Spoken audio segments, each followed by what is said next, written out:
Chapter 5. American Exceptionalism. America has always been an exception to the rule of capitalism, thanks to their corporate suppression, but once the GOP shifted the party of free labor to a party of big business, corporations ate the nation up. We entered the Gilded Age, where everything appeared amazing and wonderful, but only if you looked at how the rich lived, and income inequality grew rapidly.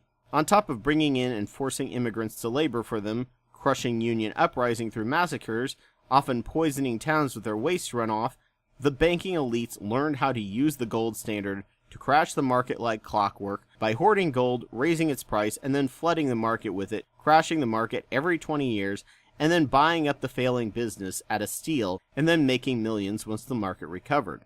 Around the turn of the century, there was a school of thought among the rich of the idea of ethical capitalism, an idea similar to what Bill Gates is doing now of getting his fellow wealthy to give away half their wealth as a way to save capitalism, as it really was getting a bad rap, just like it is in our time. Many would think they were doing good by providing for their people and generating loyalty and funding good company towns that everyone wanted to live in, though the owner still had the majority of control over the say of the issue, making all of his efforts better than his compatriots, but still incredibly paternalistic. Or they would become extreme philanthropists, which served to both ensure their name went down in history, good PR after being terrible people, and a way to avoid paying taxes.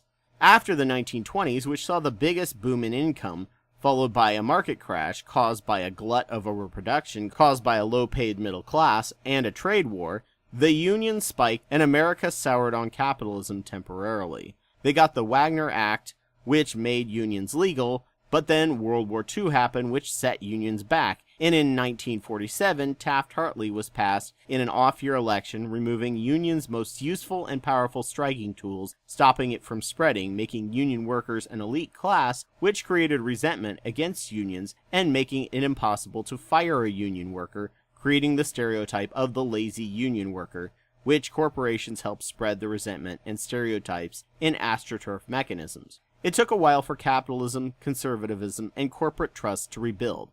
While the American people still called themselves capitalists, America was incredibly socialist and a mixed economy. The top 10% were taxed at 90% of their income after a certain income, though with a lot of loopholes. Roads, bridges, schools, and infrastructure exploded throughout the nation, with the first national highways, though all in the name of national defense. Science spending was at 4% GDP. The highest of any nation, and the transistor, the laser, the satellite, and spaceflight all came out of science spending that we use today. William F. Buckley, paid by rich anti-unionists, began rehabilitating capitalism, purging the perceived crazies like the John Birch Society and Barry Goldwater.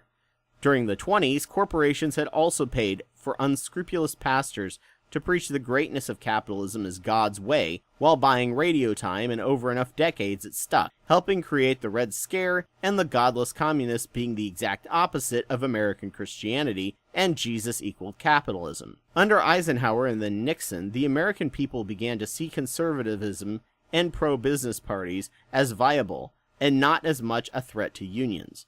Then Reagan was elected and started stripping unions and regulation for the first time, opening up the floodgates to corporations. Chapter 6. Corporations are still at work colonizing. Now don't think that just because corporations were happy to screw over their workers domestically, they somehow lost their roots in screwing over other countries in colonial manners.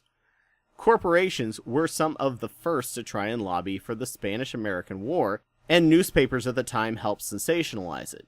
At the time, the American people got into the war for the purest of intentions, as the Spanish were holding Cubans in the first recorded concentration camps in world history, though they based the system off the internment camps created prior to the Trail of Tears for the Cherokee.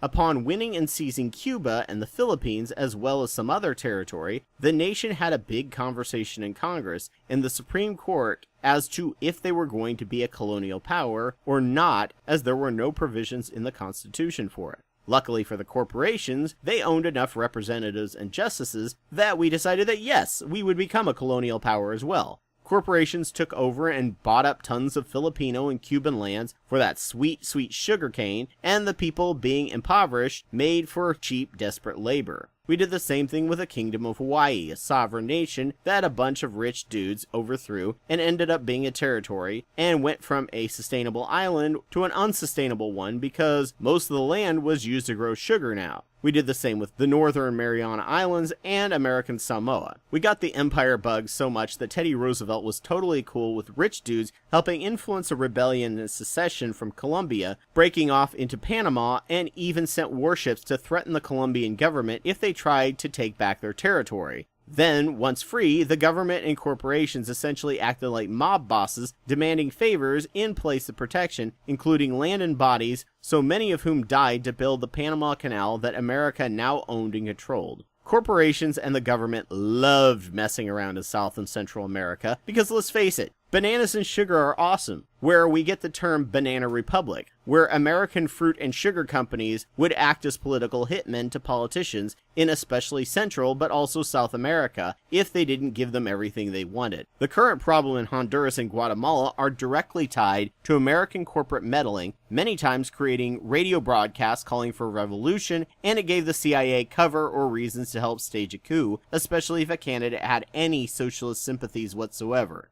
The Chilean people elected a communist government, and they unfortunately went with a planned economy way too quickly, causing the economy to destabilize. They privatized many industries that corporations had always gotten unfair deals out of, and the corporations put pressure on the US government to stage a coup, so the US ended up backing a fascist murdering dictator in Pinochet, because that, to corporations, was better than collectivization.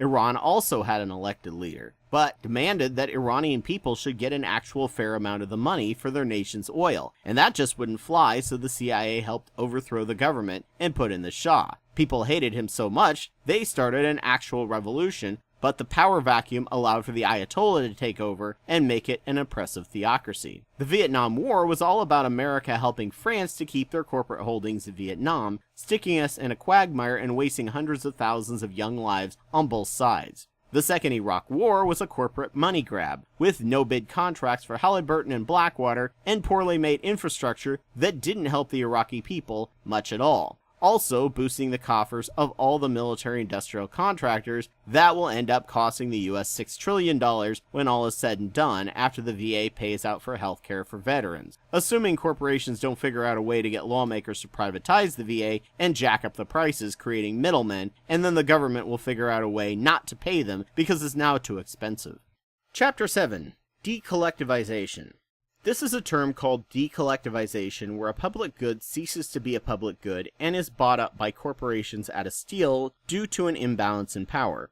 It always hurts the little people, starting with the Dawes Act, where in the late 1800s, companies wanted to have native lands, but forcefully removing them, especially in, say, the East Coast area where the Iroquois lived, was a ton of work and bad press. Instead, they passed the Dawes Act that divided tribal lands up into individual lands, so that now instead of all of them owning the land collectively like they had for thousands of years, individuals owned a patch of that land divided up. And so many were now alcohol addicts, the companies were able to come in and buy up these lands from these new desperate owners for pennies on the dollar, and now these natives were homeless. The King of Hawaii did the same thing to his own people, which is why the coup was able to happen in the first place, as, thanks to all the royal corruption, companies came in and bought Hawaiian land exactly like they did from many natives in the US for a steal.